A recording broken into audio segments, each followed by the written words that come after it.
In this movie, I introduce you to the Photoshop dark interface and I show you how to adjusting brightness to achieve the optimal user experiences. Now by default, you see the brighten letters and these brighten icons reverse that against dark background. If you would like to switch things around that you have the darker text and icon against the brighten background, then here on PC, you go up the edit menu, drop all the way down to preferences command and then choose Interface from the submenu. Either way, you bring up the Interface panel from the Preferences dialog box and notice this color theme option appear on the top. If I select the third color swatch over and then click OK, I achieve the dark text and icon set against the brightened background. You also have a keyboard shortcut Shift plus F2 to brighten the interface or Shift plus F1 to make the interface darker. And notice, I can go darker still than a default setting to achieve this effect. You also have the option of changing the darkness of this empty pasteboard that's around the image. If you can't see the pasteboard, then press Ctrl plus minus in order to zoom out. Then right click on the pasteboard and choose a different shade of grey such as light grey to achieve this effect. You can also customize the color of that pasteboard by right clicking and choose select custom color.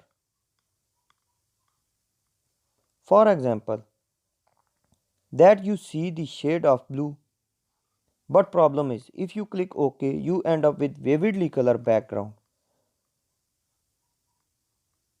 Right click again, choose select custom color and then dial in the shade of grey you want using the HSB value. The abbreviation of HSB is hue, saturation and brightness value. We'll be learning all about in the future chapter of this course, but for now just go ahead and set the hue value to 0, which is the shade of red. To take it down a grade, press the tab key to advance to the saturation value and reduce it to 0% and then set the brightness value anything you want by the brightness of pasteboard is 16% and then click OK and notice that give us a quite dark grey as indicated in the new swatch right here. If you want to match the darkness of the interface, then you want replace the brightness value is to 33% and then go ahead and click OK. And notice now we have the exact match between the pasteboard and the interface.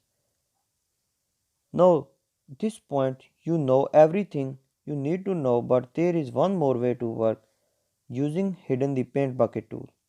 And so what you do is bring up the color panel for starter and you get the panel which is located by default upper right corner of the screen by going to the window menu and choosing the color command. Don't choose the command however has the check marks in front of it.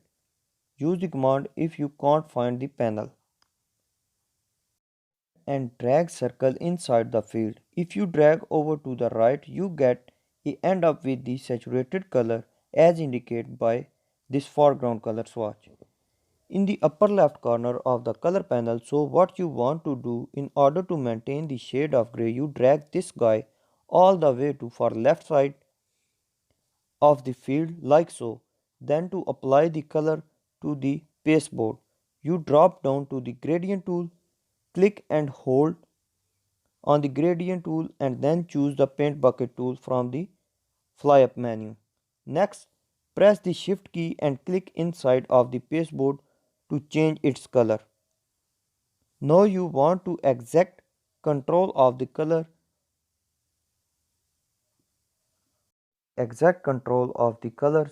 Then you return to the color panel and click on this icon upper right corner of the panel which brings up the fly up menu. Here then choose the HSB slider and that bring up HSB control.